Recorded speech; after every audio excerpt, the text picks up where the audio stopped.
mantamofo adehia wo mo wo France abrochima mu se bon makro aboboa no won mo fa bi e wa damfo pa radio abusua wiase nyina pa kese no so obenya yen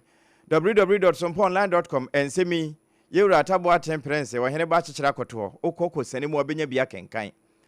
Sompa FM live wo mo YouTube nyina ho na wo mo fa firi eno na amanonefo no ofokwakudo nyina no bia mu sa na wo mo tie Ghana nsem Facebook ani mu ngoma no so no Sompa 106.5 FM Accra abusua ma remfi se enamaba so na abotete wo twa so aduru asoja kase Leicester Company Limited a wo mo ya Yas toothpaste and ne toothbrush no wo mo ne kutam aboafo no bi ka ho Midimafo Herbal Center ya Dr. Tam da so da no Time Herbal Mr. Dr. Tafiri Jayo afi Just Hot Kinky de wo mo ye wo Commercial Bank no echirepe ewo dome no yede nkwa su bonten no ano okutaye mu bi enkwa no beye da ma mensa no boafo onga de promosi do fo ayo no a anwumrei wo kan ho na ye bite ne hot de amawo na nyaduru hot bite no so se yabusua ensam na ebi ka chiachi anepa na wo mu tutu ne sre ne abasa won hu ba bi a ehyehyem fan hyehye no eno na ye ka etenani de mawo anwumrei triple way ma ya japi apam dada enemedin yewra tabo atemprence na asa nsem nyina mu afi yenya adaje na yemiebi nsem no eni wamfama enche bia se ufa pa no so a ubohu se mfoni no kura ahyase ene nam ubati wakunu posi ni no na atutuo no wakunu eno ya asembenya we asantemantemu ena enkrei efriba enam saye so ma asantemantan no so afo pani a woda asrafo na no mekire posi sadom no ACP se fasasa wono ena waka asemi ena wo che se Jacobu asemi esi ho a emmabunu no bia wo mo yegadam se na ewie yanka wo mo koye yira posifo age wo mo to abakokura agi tuo no yese wodi dwane no eno ena sadom no sade beye na tuo no nkonkodi timamu ninsam abra wonya nyentete bia service with integrity wonim ho asem eno nti ena ma tuo no etoyi na posi ni ku a wotutuo no wanto se wodi kum nipa na mmom na wo bubuo ni na pre se de beye na posi fotu akodi ne nsem no a wodi dwane no wo monsa ebeka ena bia fofia nto ata ekọ ba bia ene kwanse ebo ene nti pani dia kasa a kire sa posi fo no nyanya mfonso se de atimamufo eka no na eno na asante manta no so afo a otua no honorable Dr. Franka Mwakohene wono nso atete bi dia ba no wo kyese no kwasem ni de siye no antwaye nanso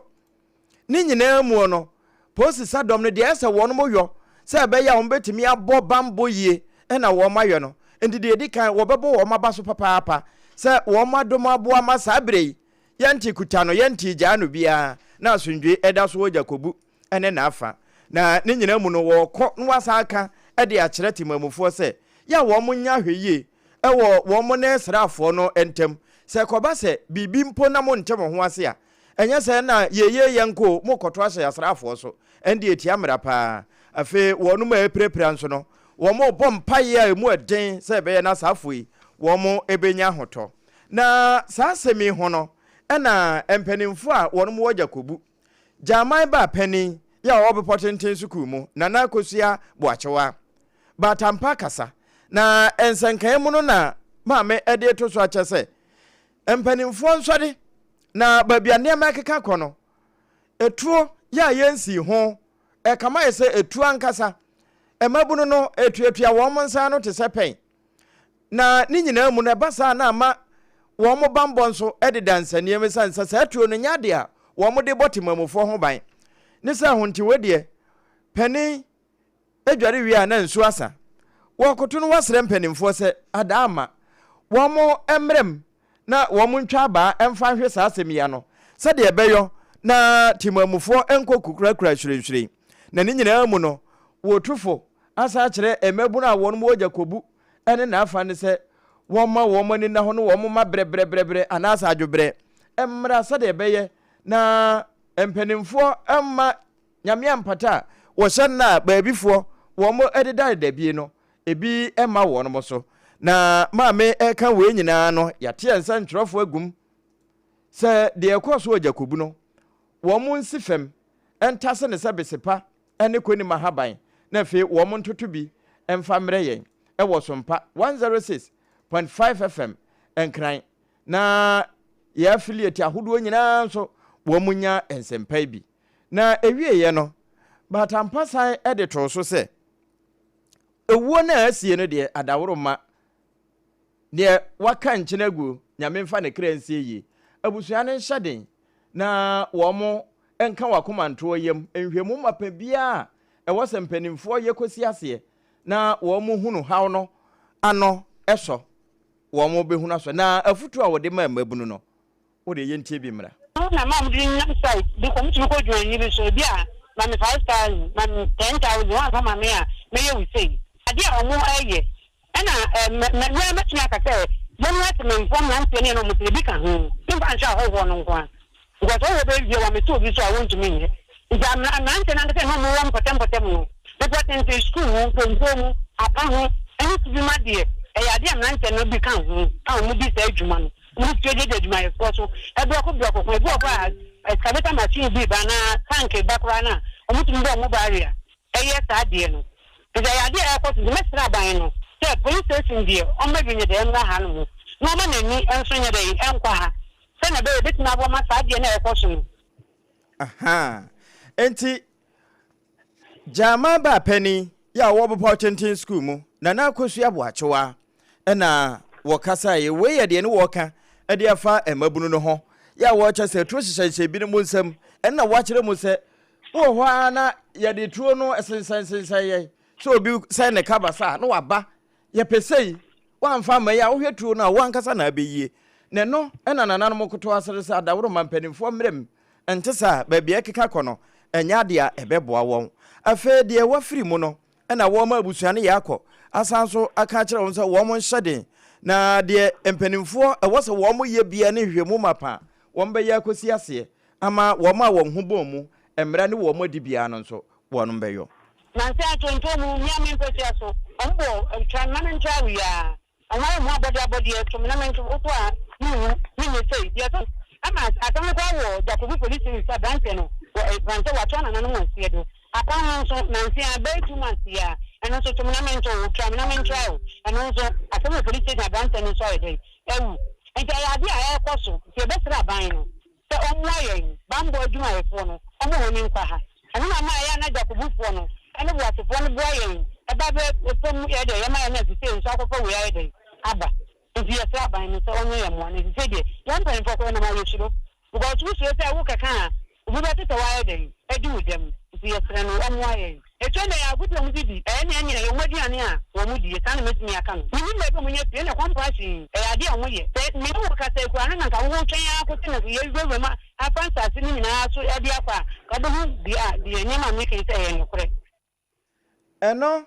eh, Jama ba penny, ya wobo potentin school mu. Nana akosu aboachewa na wasasemi hu no yamane boni ba bedu won de free say tuo no toyi edi besi sabre wonyam free ho wanante mu a pane akura afri atofom no wahunu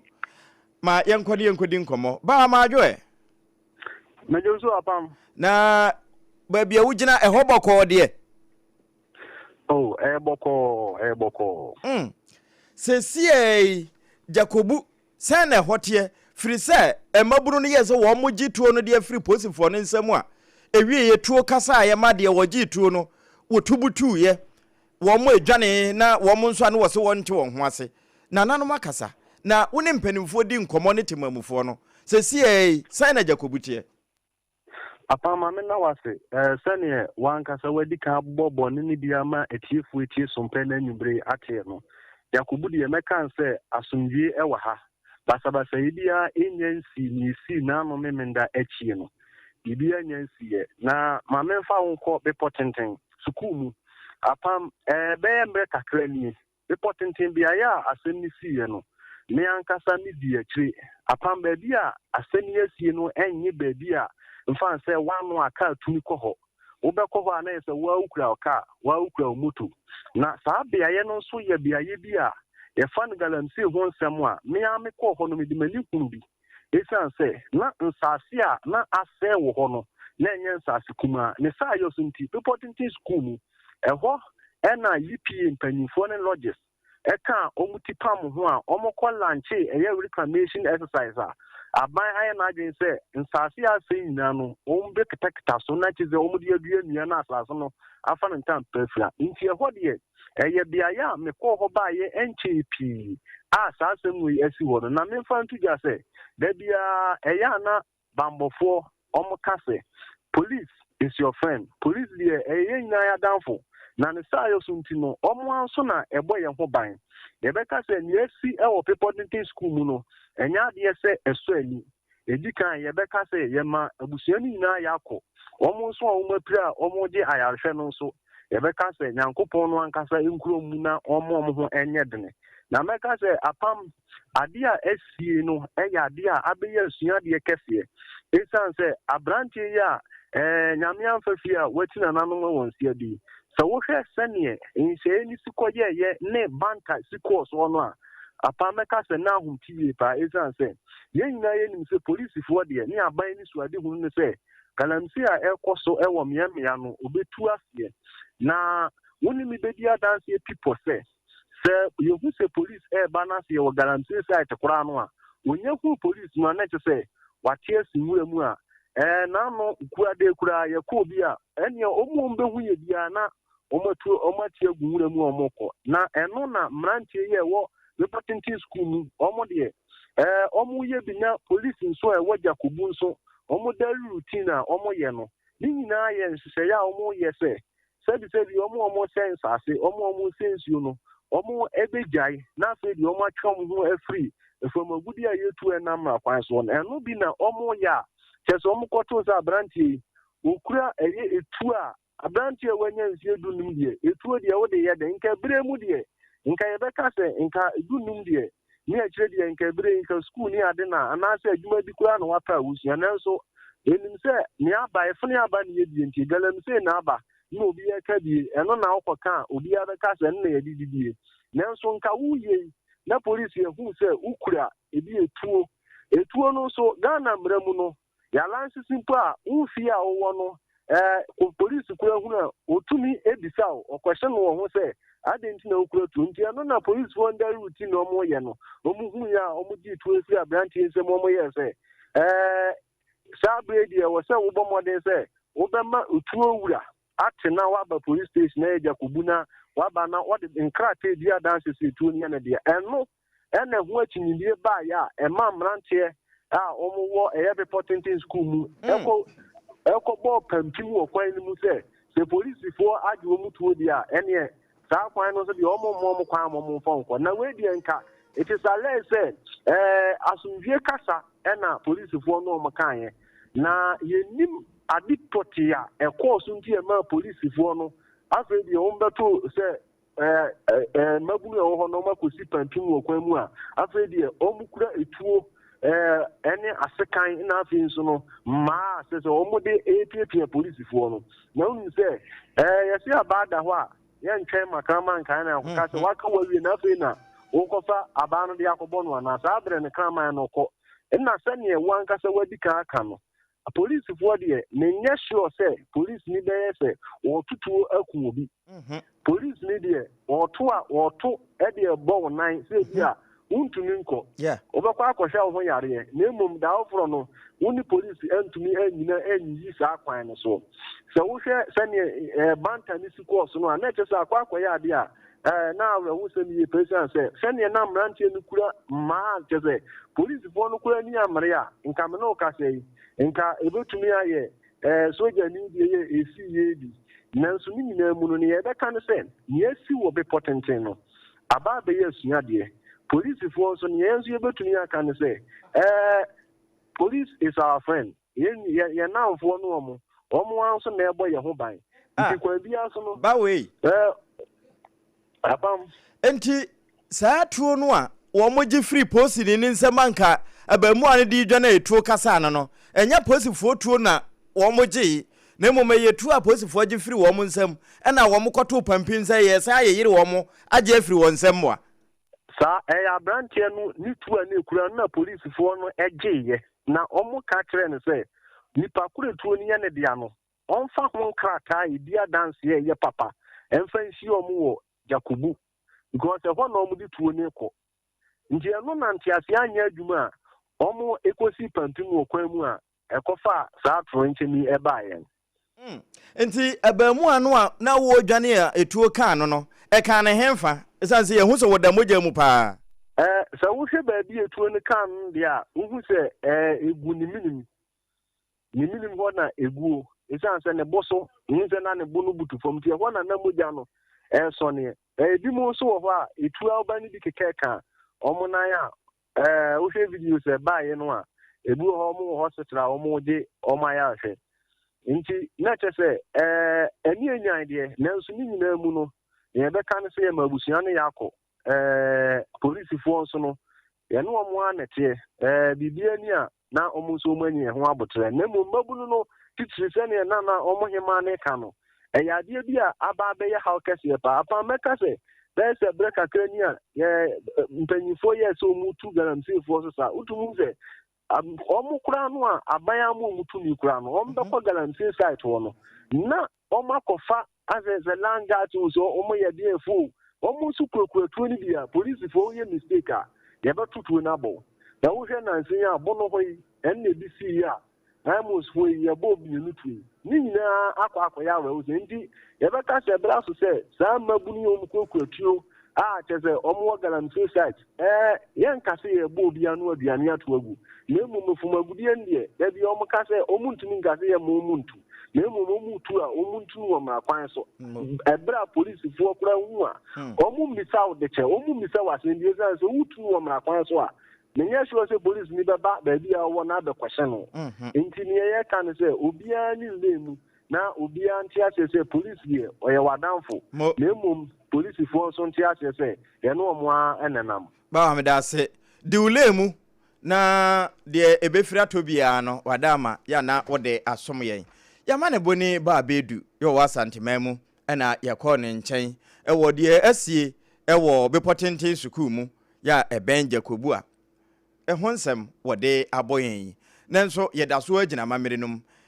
enneyi a asem na asie ene mframa a ebo bia anya de ebe maketo mpo abo atwam breko a yemfa ensomo yebebo na afi ya san ewurem ni yakọ akodi nkomo aba ne sei na assembly no nso wono mo ayo edi asiesie won ho esanse wo mo enete mpotem ho na sade mpanimfo eni abrese etuo ya yensi ho wuni se bi wo ho a ententem fa ko mpanimfo na so na fe emra no sade esi kire de esam ye wo ho no ne wa ye ne ntem entesa na wo mo aduedue mbehu se hye ho a emra betimi adiu Ghana amnesty eno na nkran ha ebinom de wo mo apem edi bi koye no enti wo mpotamu se bi hye ho na ahwe na krata bi anaso yensi ho a entenatena se ka ho bo anan na fa koma mpanimfo sade ebeye na asem bia ba wo ho enkonko kire wo ya na wa hye no nso saa abusua na ase bi wo ho a yemfa ma Leicester Company Limited wo mo na ye ya toothpaste and toothbrush no anwumre wo kutaye mo dendenden ene yetimi bite ne hot no enti sese no ebenya ahoden a na ye no a baby eto ade bia ebi wo ho ya wobowura mu a wonsa eka bie wodi twi anopa ne anwumra eboa pa ema wose no enya ahoden abusua yedaso agina mamre nom sade mese wo no yensanso enko bepotenten suku mu biwe na assembly member yo won potem ho honorable Samuel Ekwam Anansi yo o wa homa no so yenkonkodi nkomo honorable Samuel Ekwam adwe ye ni o minia mo ye mo akwa baba Sompa hot bite kase so okay we die ye nyina yenka franso yen hyaden ene ne asie wo ho mo mi wura sesie be potenten school mu sai na hote sesie sai na mo potamu ho ne esi na no memene dade besi sabre ho sai nete adwo ana menteme ho ase asa asore oh nyame adom bibia boko esa sa branche na omu di sa nyamra so ana se atoyentem to no no omu mfiri enti no ama ha no de basabasa ebie ne ya na honorable mpotamu ho no galamse no eyade a ebu mu kon ho Bridge atwam de na ekɔ pa na this year da akofo. Na sasam na esi ye no wo se assemblyman na wo hobi ana obi na ebo amane na ote ya ote ne sen. Okay, that's it. And the esi ye no na me ni ho. Na mom me nyan chemu free. The mind for no ni police for no. Ti wo mo anu di seminar. Let's begin so amount chemu. Mo ma yenkyere mu sɛde esisi ye ne ba bia sisi amapem aduru pato ana pato no ba no na me so siawa so wa ame pato de ateni na ne se adansi ada no amanja center Jakobu police patrol team no moko patrol wo be important lecture area. Now, I'm going to go branch area. What is this year? 20 years. And it's in the joke. Now, Opera pump action. And so, my friend, so Omra, Zobayano, from which I say, Junior, one idea. Now, branch and say, it's Junior on one idea. The first group of times over, and the cat takes a not saying, not what line to say, it's you know. The voice for it says, on fat people, I just say any animal. I have some of the children of Jacobo. And so, Mukasana Blanche and yes, Okabano, Obayana, we want to Mukucha or Mukatra. So, Muko runs Katamobu. Now, a Blanche from Jokobu, a Kofa Blanche Yakano. Now, Mark to Beria, or what did I get to Pernamo? The Abanistan and someone sick or so. Okay, I say. And I'm so what as the cat will children to know. Yadia. About my police phone is edit to an I caught Jacob. And to then someone say, Ebai. Ma, it's your Kasai, my branch, and I refer to Copono. Ma, it's your no soka, bar for 9. And the Ubucha, as some with you, reporting to school, the moon, the mona, but I don't know, maybe I'm out. Ye de anabo monko se na ye nyina nhye na me nana akosua be potenten school mu jaman ba pani nana akosua boachewa ese emabunu no de wo mo ye wo ho ne tu ekutakuta wo mo a edu ba bia wo mo mate mamufo kra no enya anompo na kampese wo mate bibia hyem na eno sa no na bo motu ho na mo ansa na wo yesie. I can say, my phone, you come for no. Yes, Sana, at Yemum, I won't be a denom. And I'm going to say about it, you know, a denom to me yet to trust him. Now, so no, my father woman to know that to trust him in an uncle home. Honorable, Sunni Bambia, ya call a Miamia Galamse no war. From a good year and family, no Sunni Bambi no more, ya a dead, you know, Mompota muho, a biwo, to some Peruvian saying, a new bonene, a near Mabinumsa. Yeah, Madam, men can say, a bit of size, a bit of son say, Obadan and Tia, I will be from no more than about a good. And see, men can say, a bit of years out there, but you are now the 80 and from Lanka no moon through. And when see a Cobana Sana, now I quite say, come up for an elected of one, no more to class of party. And sister, I want one of the tribunal. Yama police company for us to see a Mutuana mono. Yamia them try to trust in Ano. I go from 2 times, one or the mount. Ona bwana nse enwumire me na wasepa ne bra wanyama yen fufuro bia ebetwetwe aso ne yebeba opunum ono na akọ be potenten school mu a we assembly member honorable Samuel Ekwam Ananse ne ncha ne yekọ ya yekokodi enkomo no ne nyina ya were hosam ana no esi ewo be potenten school mu ye ben Jakobu bra Jakobu posi sadom no wono mo kwa akọbọ ban ewo mpotem ho na ekowie ya wono mo ko hu se etuo kuta emamu ani bia wono mo gi tuo ne se woni eye ne dia adanse die krata edi adanse se eye ne dia won fa mra Jakobu no wo meje eno ena mabunu nante wo ho ase a wode mmara hye won sen koto pampim na ekowie ya de esiye esi na ma remfi se ahyase na aye boso no ye di kan boso ma se yewra ACP se fa sasa wono na posi sadom no wono ma wa santema mu no wotua wo ma no wodi kan kura eboso e kire se no kwasem ni de esiye no nya se bia posifo no e de mmara na hye wo mo nsem na adaworo mo wo ye se wo mo edi bone na emom na ye se wo mo boban na etuo no nkonkodi timamufo nsem na nyame ampata wo mo mfa nkonkoye de eni kwanse wo mo de ye enti Ashanti North Regional Police Command ye resifa sasa wo ahoma no so chief of correct sir. Yes sir. Permission to interview sir. Carry on at your own time. Carry on. Thank you. Miura enyumre de boko Sompa hot bite ni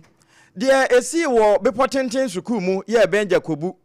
ememu a wo mo anti wo ho ase gi tu free posifo nsem ene ehon kom a eboboba ye didi bi wo ho na papa mo de service with integrity asam ne sia sade ya atemamufo sosom no mo ni mo mra nya sa na mo som esi sai pa ansana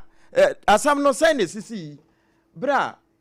wo mo bo wa mane no wo mo bo ne sen na sen na usiti no miura yo bedas ndi kan kia ayasomfo atiefo na ben correctly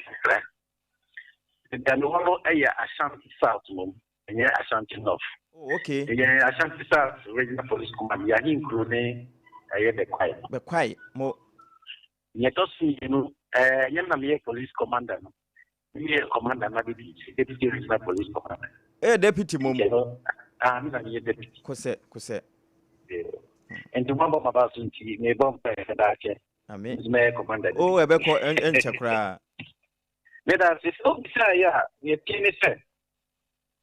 so si a process de matie ma ma e kwase mo en ya pabia mba nti okwa ahodo a ye fa so edi ejuma ebi ne aprobo ne fa patrol ankasa ne process ejuma ne fa ebi so ne Vanguard ebi so ne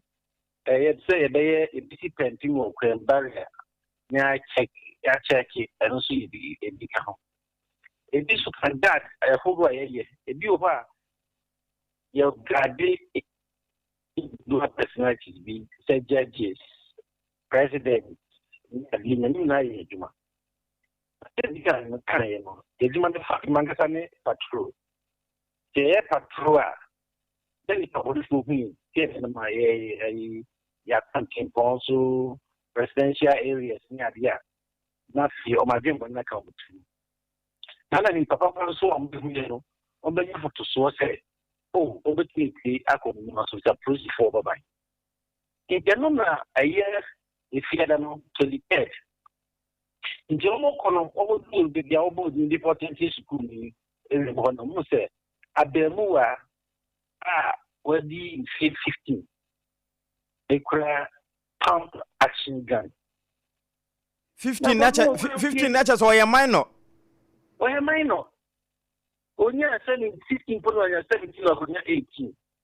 it's na yo one friend no say that no crutio o say obidia me papa dia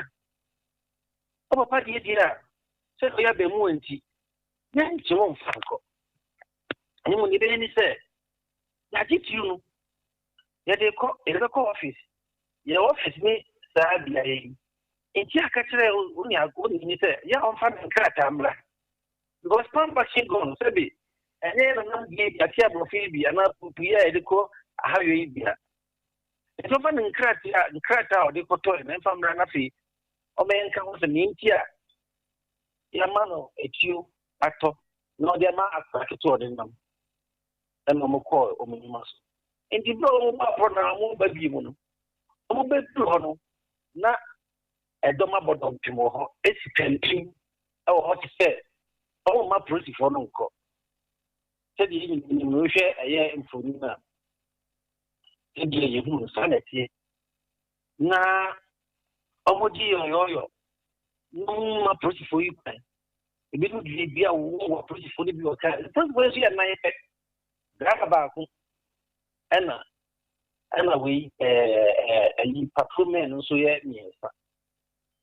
enti gidi say a process for no plan nyom ho twaye ndi na ko ba ni say o mu hwim process ni ba ko tuo na ni etu ni dwane wa so we tia chi nye ibi party abo fredio AK47 etio ke bi ko die wu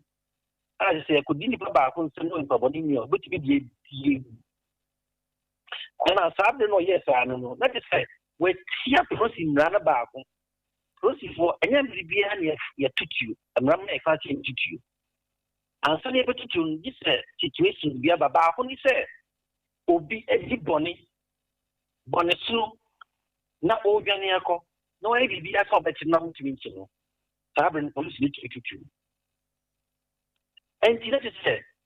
okay best of 4 conditions the police ni betumi tutu na say mumie sabia na mumie no de na omato and that is police for no ehwese ombe ni betumi bia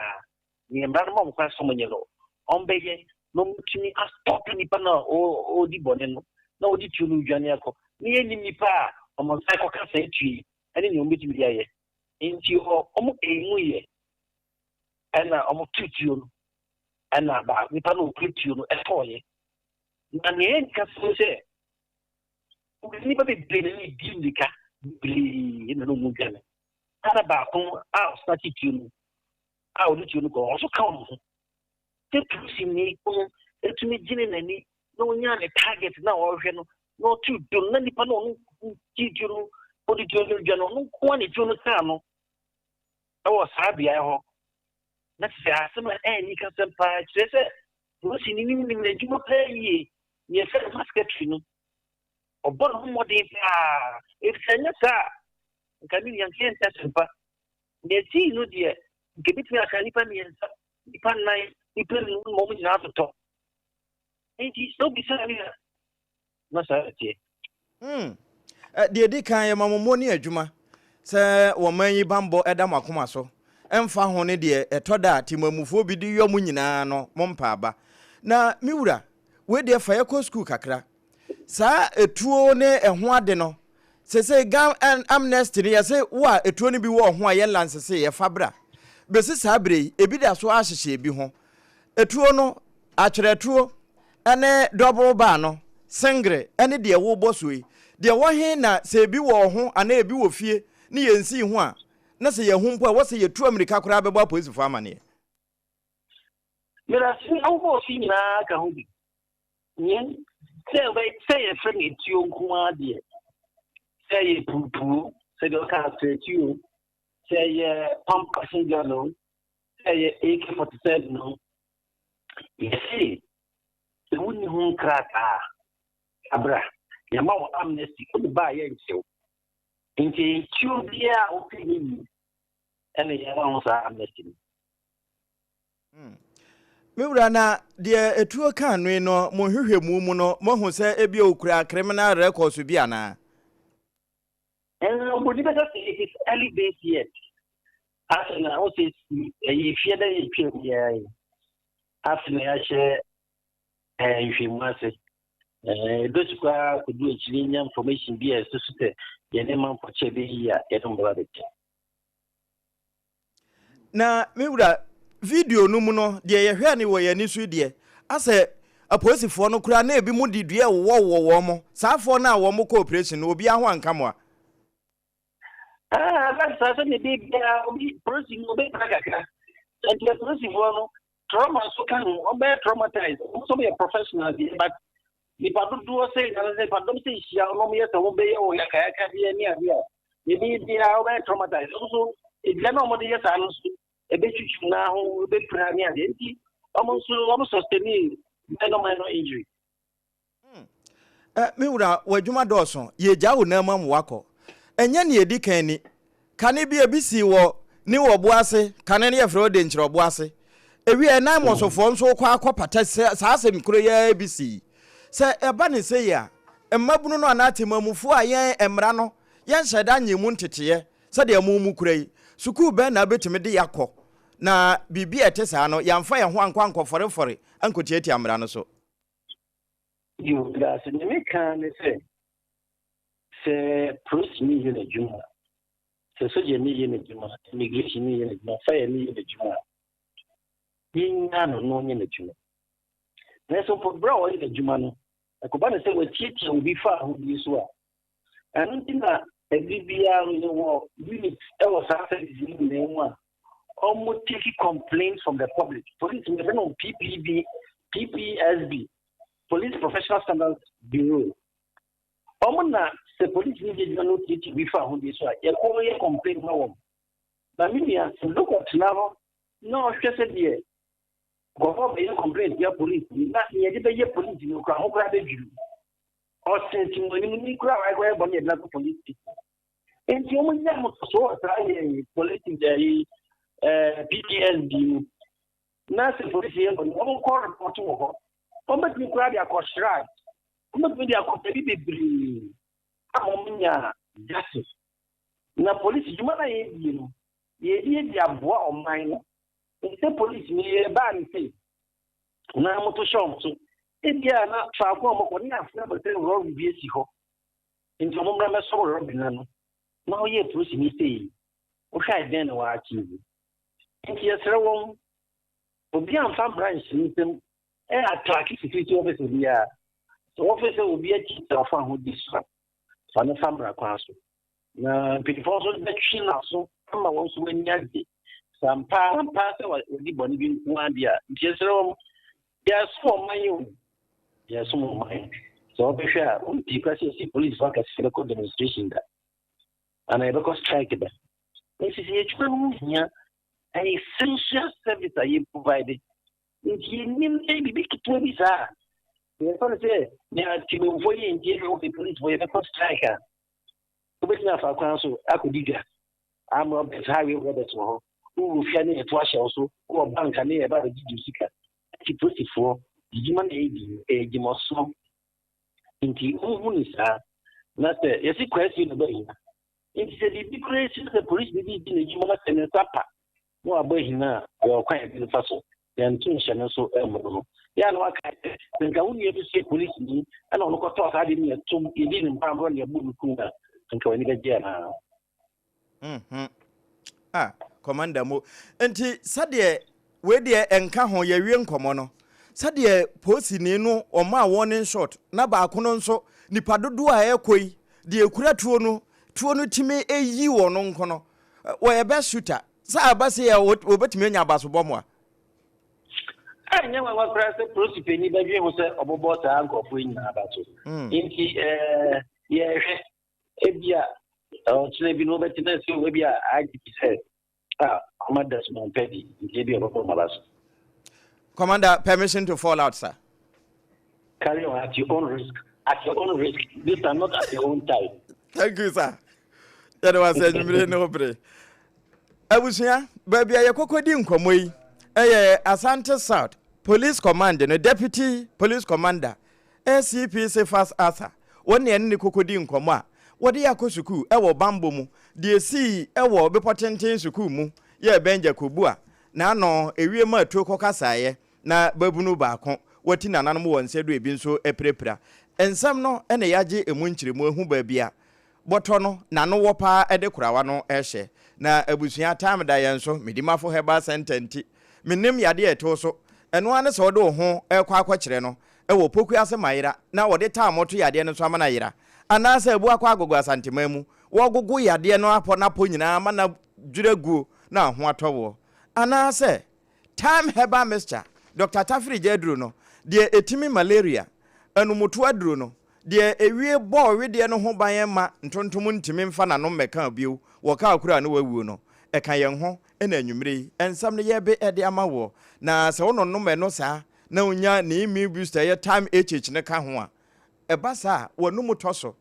e chance aponcha we nya nkyere ne no ye de banche kura amawo a ofa ne seda beko bo kura wanhwe abedi eno sa no me kanfo just hot kinky e de mawo ende tutu efirim nti e de mpa sa typhoid nyarewa befa bi wo ho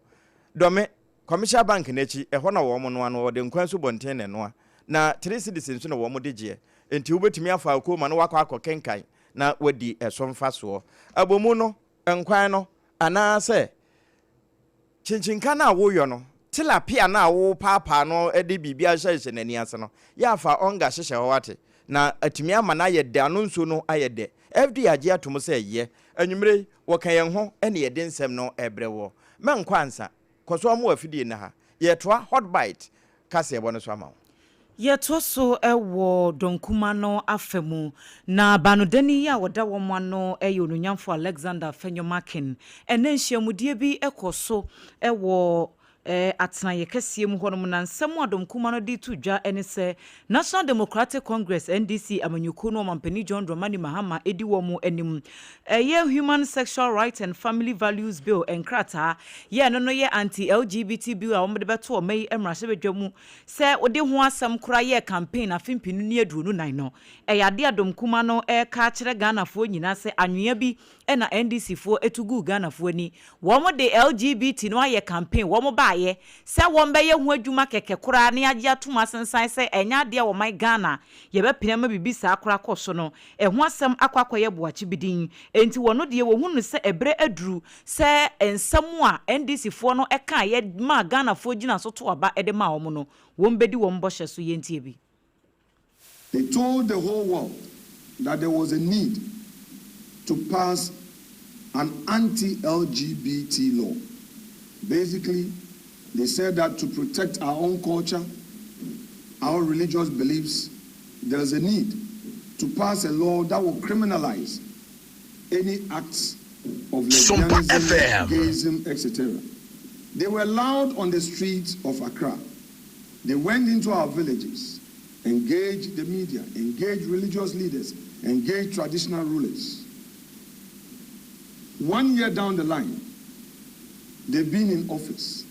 They have gone quiet on this anti-LGBT law. We hear His Excellency the President play on words, claiming that the government was doing wider consultation to see how the law could be formulated in a better way. Really? But was it not the same law that they said it was okay to be passed? Enwachi enwo kasa efa gold board fo wo mudwumadie ho na wo se NPP aban enye se bia gold board fo nhyehyɛ ya wo mde aba wo mde ya adwuma no wo kase tia na mmom ne kamia kwa se adwuma ide amom no wo magya to baabi ne ne wo pɛ no wo eye wo se galamse ya ban se wesoi ɛho entokwa enso wo mu nhunu na mo bi a wotu a wodi si sa galamse no ano gold board fo bae wo se wo kora wo ka ho bi na ama galamse no aye kese. We are not in any way opposed to that policy because the policy was started by us. We, the minority, are again not opposed to the institutionalization of a new vehicle to see to the implementation of that all-important policy. However, we have two major concerns. Concern number one, the establishment of the Gold Board as a regulator and also an operator is in a way directly encouraging galamsey activities. Our water bodies have been polluted. This government has failed to provide tangible evidence of its commitment in the fight against galamsey. Ene ya wuti sesia yi eye ononyamfo Alexander Fenyomakin wono ena eye domkuma no ba no deni. Na wakasa wie ya no wa mananso ho a na adwagefo nyina won mo pani Justice Paul Bafoboni why say wakwasa brashebedwafo no wo mko ye minority fo no work out wo mo so wo mo ni twa kan bia wa fa na fofora wo fa dom kase ne nko a wo mo ya dom kuma na de wo mo ni amu ngiri kura na wo mo so de wie ye pe eno nim nyamfo Alexander kwa me na afanya makin wo gi simpie ni apa no wagina so no se wo asem ka ne enti wo mo so re ye no se wakoye pie mpani a wo no utiati amanfo afa ahodie so na wo mfa boganya soan nyade a one minority for one ubegri. And by the way, we have seen that my Lord Bafuboni and his management are all over at the various ministries, including Jubilee. Is he on a thank you tour? Is my Lord Bafuboni on a thank you tour, thanking the government for appointing him as a Chief Justice. And we hear today he is coming to Parliament. We, the minority, don't see him as a tolerant head of the judiciary, because members of the minority came under attack when we criticized the processes leading to his nomination. We will therefore not be part of his thank you talk. If he wants to engage us, our offices are open. He should come and engage us, and we'll let him know things that we find wrong. Say what the does you. Say what can I say Asare you. And one and various agencies, new ministries, and they do parliament. So here I am kumano there. One man office. Nemo more fun thank you to no. Sa buy na man of cake kakra say when you know. What the Baba Diasi. We when for Alexander or sa hene kwame na afenyo marking. If you to me da sebe journey, dem kumano, woman na no ni ne kasa ye no. Ene ye da so a ejina nsem no mu na we de me de wo kokoto. Ho koto kwa asetena na wokoye ne na no fiada. Aposifo eso Ghana Health Service wo modra baako ne penchi wono voter regional health directorate ho na odi ne djuma Goswe kwakudogbe wo mo so ne penchi se kai no a eye abaika yanka wode befa enuro ede akwa ya asabia ho ana de ehia wo mo PPAs no ene wo mo gadgets no strange no ne ne kanka ho anya no bio na mom na eye moto mako aduonu nsia na sa moto no nso kura wo mote ano no na wo ma sada rapu bibi atintim no paate se obi twa ntaya na no nso wo mokote ano no wo mu se eya haban ana wo matim no sa nti wo mu nso se eya haban a enya haban ya se emrama ho kwan e wo manyimu na wo mo so ni pechi edne court na akokum no ho circuit court no ekwa asetena wo koye and prosecutor sergeant Michael Kade wo begina no wo chase Nema wo mo so ne panchi ne sabra woduru siave police checkpoint ho no wo mo gina no wanyina wo de mrikatante twamu te se da yafo na dem no na wo mo nso di ni nsanso enti wo mo eduru taso hotel ho a ewo ho na wo mo nya ne panchi so yi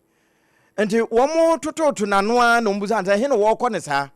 o doctor ka ne die na wo de kɔ enura na asa den a wo mbusa busa no ye hwe na ye moto emoto no won busa abibiduro na moyo anase ye den ase na no ne tachere meburu nanum saa na ne wo mu pia no de ne kokɔhye wo mu kukum enti wo mu kɔ asetena e wo court no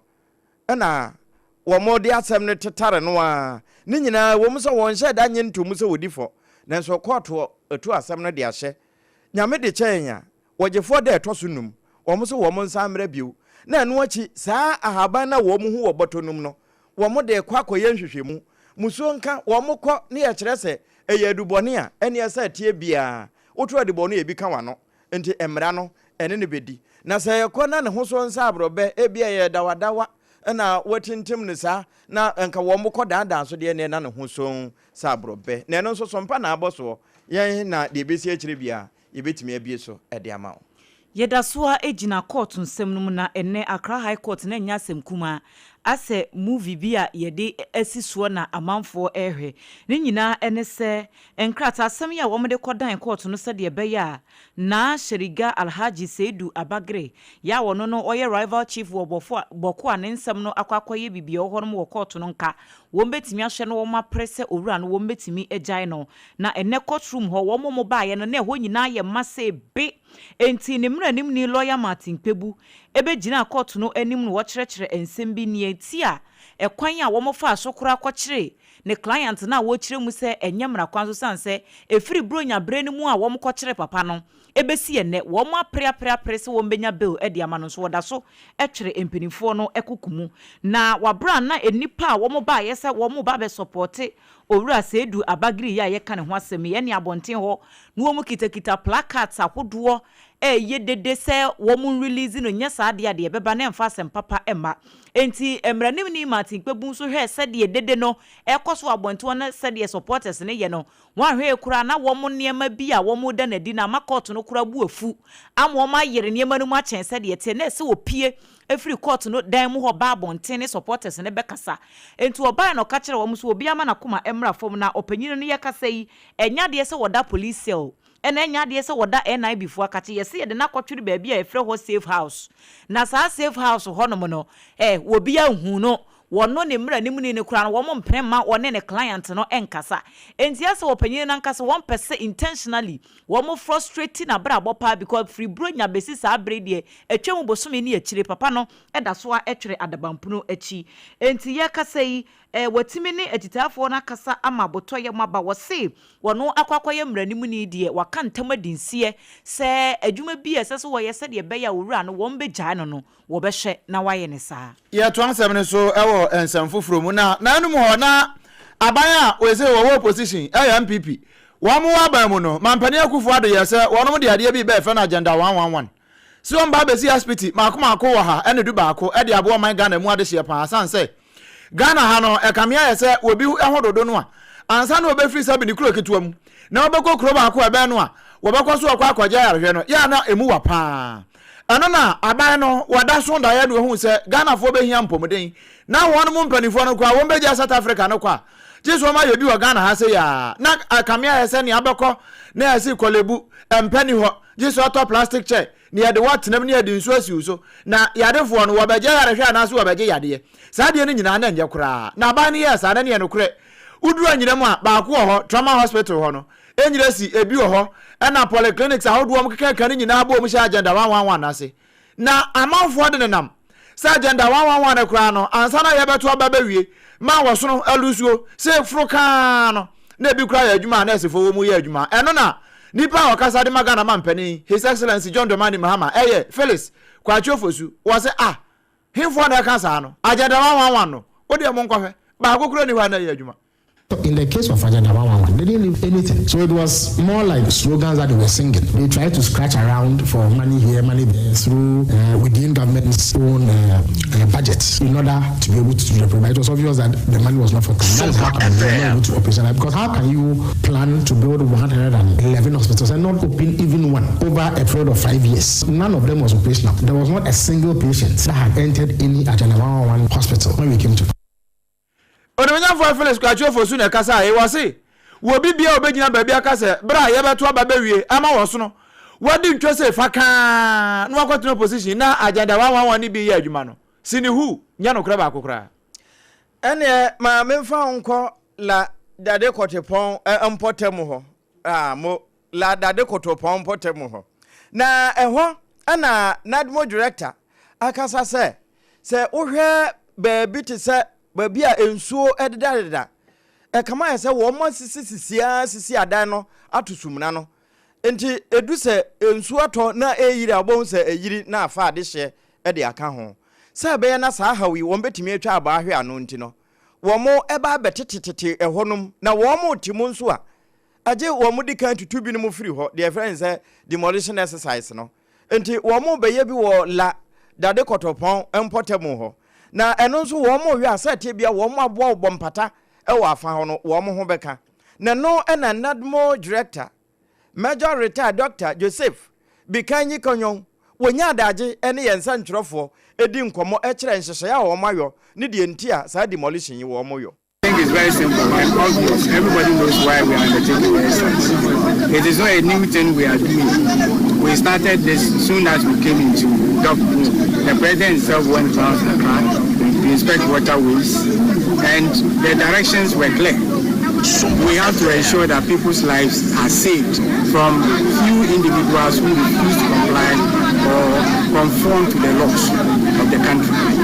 So we started last year. Along the line, we paused because we had issues with our machines that we were using.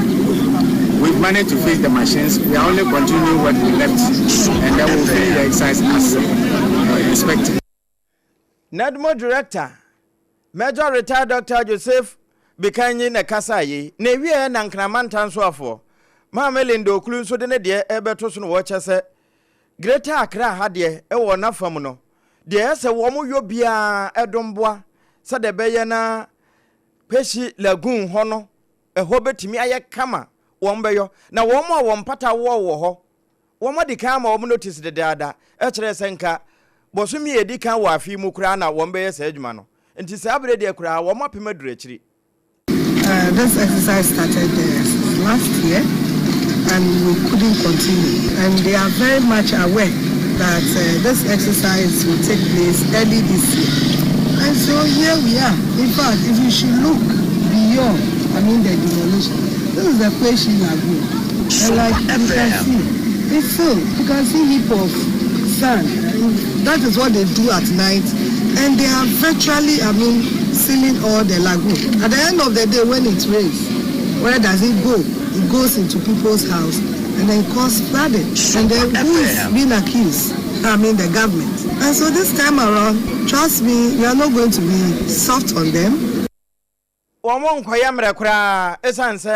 Ghana for no yamre no na womo fa mre yo na ye tietia eno so Mame Linda Oklu wono ene ye nkramantan so afo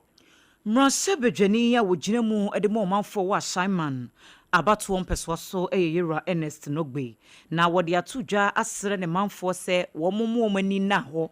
efine sa niema no etete sa no womo atwamu wo sa level ne ho na wose ne mansi no emu no sede efin si femene wo munti enafuansia na wotwe mu nyina bepemanura na clean up exercise ewo ne mpeswa no eso na wonam sa kwan no so de atudwa se omampani John Dramani Mahama na diso ade hunu baako ene se anye bi krankran ha de baabia betie na deda ho bi enti no wo de demolition exercises ne clean up yi ehyehyehye so no enti wo so abola na wo mabehwie gu gata mu na nsemu ansuo yi ese bia petepete nkakra bo se ensuo ne ni yese eba fom pe no obi aso abola no wakwa hwie gu gata mu enti se ensuo na ntode a na eno akwakwa ye bibie ho wo se sa suban ne de enya de beboa I am damn surprised that we are seeing this tons of refuse that is coming out just within 2 months. What can we do to salvage this situation? Probably we need to sit down once again and look at the modalities. Whether there's something that we are not doing right or the community members are not doing right. Because you can't continue to live in a filthy environment. It creates ill health, cholera, etc. And if human beings are living in here, selling here, and looking at these tons of garbage that we are getting out here, then I think we are all at risk. We should be very careful how we dump refuse in any open gutter that we see. Eni ya wuti sesiei eye Ashaiman emrashe bedwani yera Ernest Nogbe enu echi mensin krache ewo empotem ho eye owura Freeman Chekpo wono so eka bi eto aso no kyerem se assembly no wo mahu se nipa bebre wo ho no ma wo mtete ho kwa mensin assembly no wo mo bylaws efa ahunidie hu no wo mu nim enti afen wo mba bayire adekire no emu nkyerɛkyerɛ adwuma no wo mba mana ye kese sɛ de bɛyɛ ɔmanfo no so ebetimi ada ɔmo ho so bitum sɛ ɛwɔ sɛ yɛn ma tankers fo no enye adwuma no ɛwɔ kwan bi so a de biada no ɔmo di sanitation law enforcement ɛbɛyɛ adwuma yɛwɔ sanitation officers bɛyɛ sɛ 30 plus our assembly no na ade mi no was a yashase one the person reorienting the mindset of your officers so that they will be professional in carrying out their duties and then say because ye chi omo a manu I friend operation clean your frontage ma and Ashama municipal bylaw I be twa aso Ora Freeman Chekpo eye MC ewo Ashaiman ne krakra mu ena emadwadifo a na wom so ewo empotem honom ya wom de wom ho hye adwumadie mu wom se enye wom traders no na ebesum baller no egu honom wo behwe omanfo etititi wom afie mu saa junkie boys ye ne nam ne namuyi wom ena ye saa de no Enye ye bola mi bola asie ka bola hanfo omo de asi kotoku de asi wo nti enso ni nya se obetope no ma ye ready no mu hwegu nti se enso na anto bebrepe naka di bola ye fa bola ngum e bia froma another so bi pa na piano na beto okuchoku wo gota no na junkie fo no omo de omo kofa na de abebu ha ye ba humatin ze ye beto wa de a ye betu ya bola ka bia uja na mu betu ya bola Kabase 25 cities. Asana wanya kwan. Yes, rawom. Yen ene ye. Anya some kitu o. O me bie toilet nsuo mu. Ye ne be bie sa toilet nsuo ne fiba. E go fa ni nyagbu. Se yen so ka krebi na bitia. Aye toilet nsuo. Ama obi wo so ho ye ne be bie toilet nsuo. Enti e pa cho e be ya. O mu ntre sisa ni pa na o yes adi no. Wei eye adwadifo bi ewo assignment yete wo mo enkan nana opon chichiku ene dia mane boy bai eno ya adwuma pa na wo mo koyi bola enyina ya no wo mo bola ka wo mo digum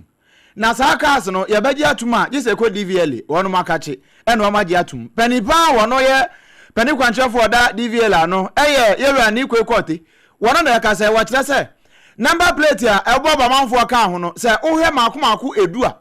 na sa okeka bomwa na ode wotetefa so na ode tamse ne kodu wo ha munu uchiche mu abese makomaku be enum de nya papa wo mo nyina dada akra goro boys ena twitwa aye eno wo mhye dem no wo de paint wo tetefa so saa na wo de abeto awiem na wo na wo de ama say DVL for de ni bia na ene no so se pepe paint wan hwe ya baka se we de DVL for number plate ni bia no wo to man krofo na bra wona so mpaka se e bo nkomo no wo che nkomo no sei. We need to be cautious and be circumspect about who embossed number plate for who. Because trust me, there was an honorable issue in Tama. When they called, I told them that the number they are giving to me is a fake number. They didn't understand how, from my sleep, I could say which number is fake and which one is not fake. But I've been in DBL before I was appointed there.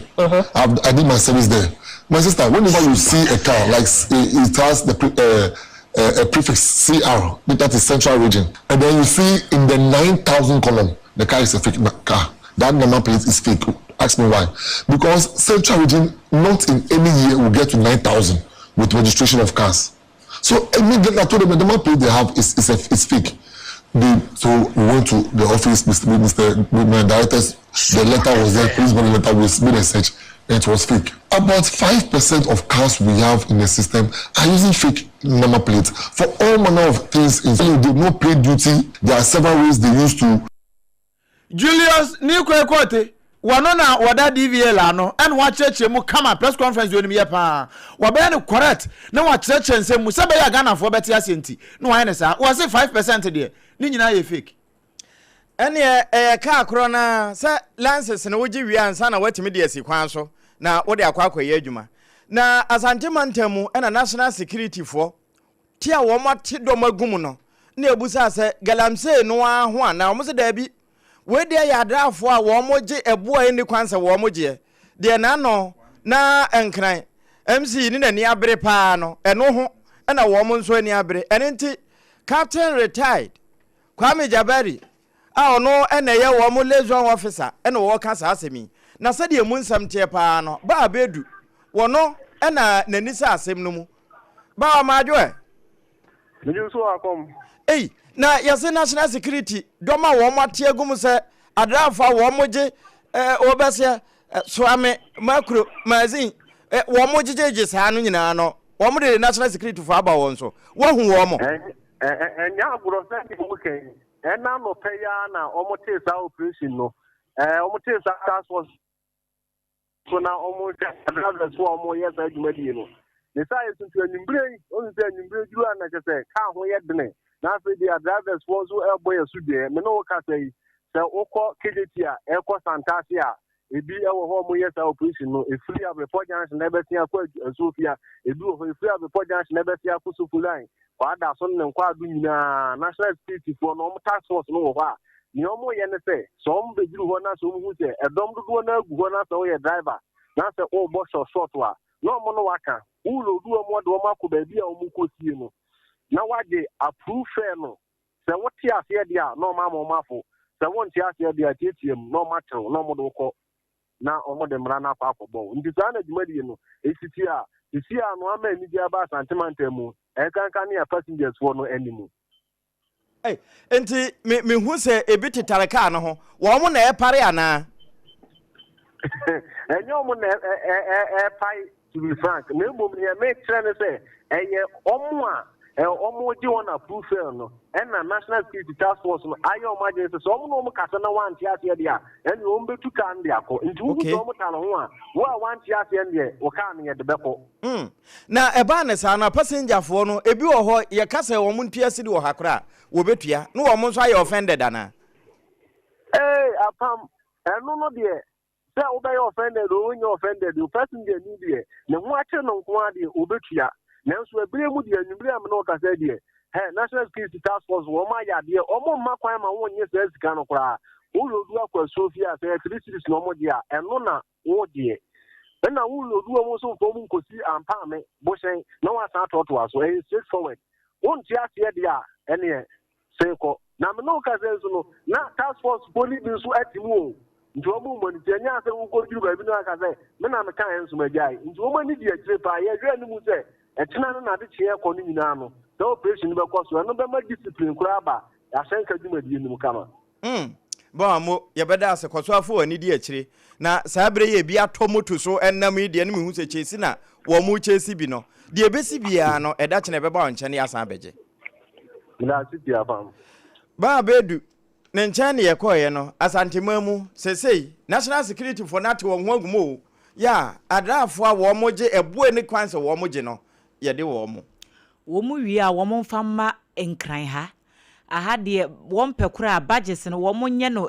de bia no wo mo so mu be 9 enum different squad no wo mad because kronisun na de asenkafo ne ye ne de ebufu ye tan ye da so gina santemantem ho no mo a na adwadifo ya wo mo ewo bantama ne tichu en wo mo ekasai wo mo se kane second lady Samira Bawumia enimanimu ya won hwese abrosan ya etwosu edu agapade ya eye owura otibonsu ne dia obedwirigu ye ewo Islegon wabra no ye second lady no wonkosi dan nsi ho na wo mu kiremu se owura otibonsu yi oye MPP amanyoku no financier kese pa wo support amanyoku no a enye asem kuma na wo mo se enye se wo mo ka sa asemi se de be ya wo mbeto aba edietia ni kunu no wo kiremu se dan no wosio wansio womo bantama adwadifo no Dr. Bawumia de wonka option ne ho owura Kennedy Japan na ekọ adwadifo no na eka na womo se saade we ekọ so no de ye o mabufu ye womo tan kora ne se wo de asem ne kora ba ne wo madika akoka ho asem na hwesebe ye ma me Samira Bawumia adwadifo na eka na homa so ne dwe ya wo ye ade ehia wo kora fa sa nkomo we ne ho a womo dwene ho a womo nte ase enti womo de womo asem a womo ka no eye tie se 10-story building ejapade no a wokodwirigu ye no wonko kukuru ensi hobi Mohammed Musa wono ene ye panyina odi adwadifo nanim odi kan kasai na nsentamo eye papa kwa me bafo aye fero abronye odi ensem abeti ga se ye nyina ye pani eye George oti koko green ni dan bu ye kwa me bafo de ete ye ni se ko se papa do opon enkroma woni ye papa Dr. Matthew Poku Rampe aka bomu ende oti bonsu ka obo ye no o matia sika na rebe amano asembusa ni se nko busa abronye se na nko matia sika ne de amana nka asem ne for court eye court ne koko bua se Dadaa Bawumia tumra enti amma otibons eye 50 million Ghana cedis. Mohammed Musa eni penyina wodi adwadifo no animu enu achi adwadifo na nkasa nso kasai ede ya ni abrepao se Bawumia yire no nyamra nsam na wakoye no ede no wakosi o onkuru yeyinya no mo mo ni na ho na ye wura no kaneli ye bo yimi ni no so me fena sempa ye mo no na wonu ya ye miye wondiri ni pa ho oba bu aye emre wafo ye bro adwadifo ma ye wo asantema wa ye ni adriye ne papa otibonsu na papa yetimi abre ni mo jani akosi fie ewo Islegon na ye mami Samila atimi abu efie mako 10 atwa buo abra no wa ye second lady atimi de adwadifo ne de ye kanyira ne se sa mami no ba be ye first lady a ahwe asantema fo ye ni a yetimi abre enye japade no mami ni mediri ni nyagu enti wei eye emadwadifo ni bi ewo Bantama market ena yete wo mo enkano ba wa beidu adaroma ena yensa ka amani boyi na pani kwantafo a wono ena da Data Protection Commission ano yewura Arnold Kavapuo wono na ka say wo kire say wo mo de nhihye foforo kra egu kwan mu se ne be ya se wo bi wo ha wo di AI artificial intelligence no wo de anhwene asem no de abeto ntentan fidie no na manfo agedi na ye dada kra bi wo abosirem kapa no de abeto no wa kasa ne wo asem ni sikura no wo ho no ani ho bi no nanso saade we nyina no ya hwe ye bebo man na bokuru no anu nti wam de hye agu akwan mu a won be yi sa ne ma we nyina e de afiri ho. One of the things is that the ministry is actually coming out with specific regulation that looks at misinformation and disinformation there. So that's currently being designed, and that's because there's a recognition that perhaps at the time when the Data Protection Act was passed in 2012, nobody knew that you could take a dictionary version of the person and superimpose it and actually get it to act as if it's in a live environment. Getting very realistic. And a lot of people can even tell the difference between what is an AI-printed image or video and what is the actual one. We now wapa Data Protection Week 2026 hon to ma wankran ha na Executive Director Edema Data Protection Commission Dr. Arnold Kavapo wọ́n nsẹ́m wọ́n etu dwa wọ́n rí ẹ̀yẹ pẹ́ ẹ̀na sọ́fọ́ abẹ́dẹ́ ẹ̀kyẹ́ òhìn kìtà ọ̀dí nsẹ́m sọ̀ ẹ̀yẹ Dr. Mohammed Adams wọ́n nso de kakra tó so na wọ́kyẹ́ sẹ́ no kúrẹ́ wọ́n kàn ní sẹ́yì. The reception to that campaign has been encouraged. It's raised millions of citizens across the country to radio, televisions,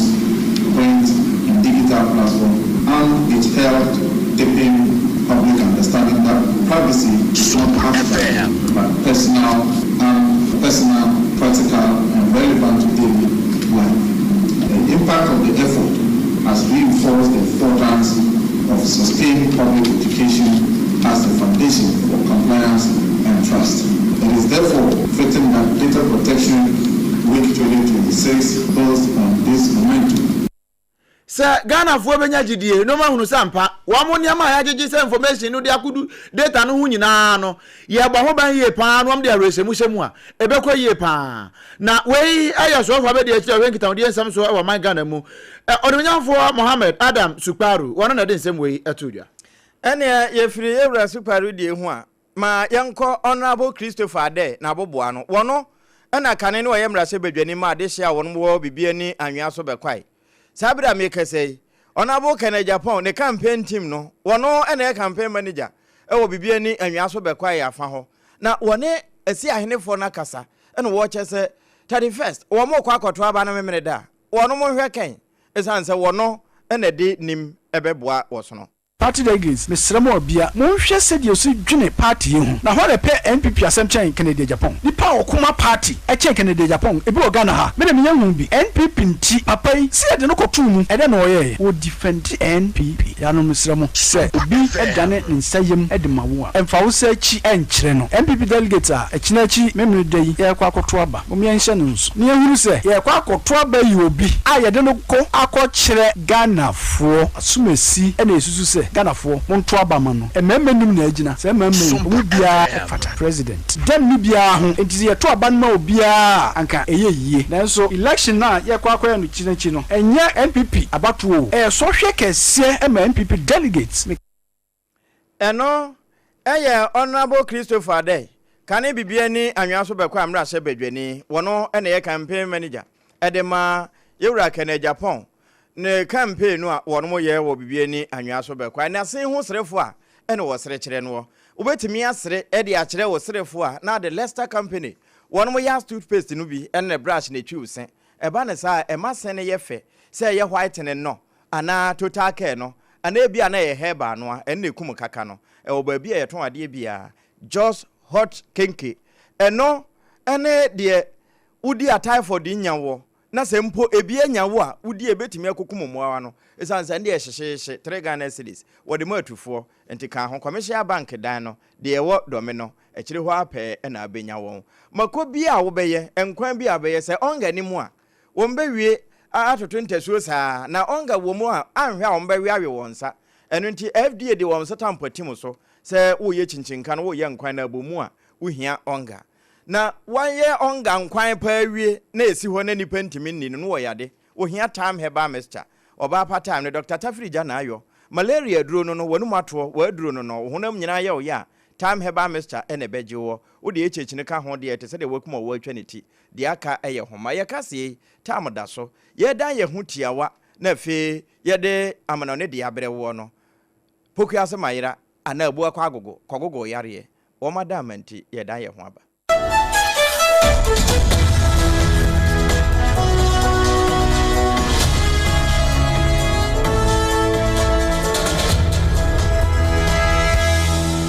Eh medo edra no pa wutimi to wo boase etwitwi wusi o ado na so ni se me de yas toothpaste and the brush and the twitwi mesima menya homka senti na ye bokoyi na me de me all time favorite yas herbal toothpaste and the brush aboa me amasesei menum so a enwunu anasa de ehia me selfimfem me biem na wo hwasa mesi aye fita sesrecha homa na et brightens yas whitening toothpaste and the brush and me de hwimese enti na wo se afei na yas total care gel toothpaste and the brush ne de ebo wo se ho ban demu ne nyina ema wonum ye sham. Oh yes, and Crotrodo. Yas Herbal, Yas Whitening, and the Yas Total Care Gel Toothpaste, and then the brush. Abusian Chamfa. Sawo Pedudu 2 Ewon Kran ha. For Leicester Ghana Limited, and was 050-161-9588. Leicester Ghana Limited, and the Yas Toothpaste mo ahodo, and then the brush abejaso, abeboye.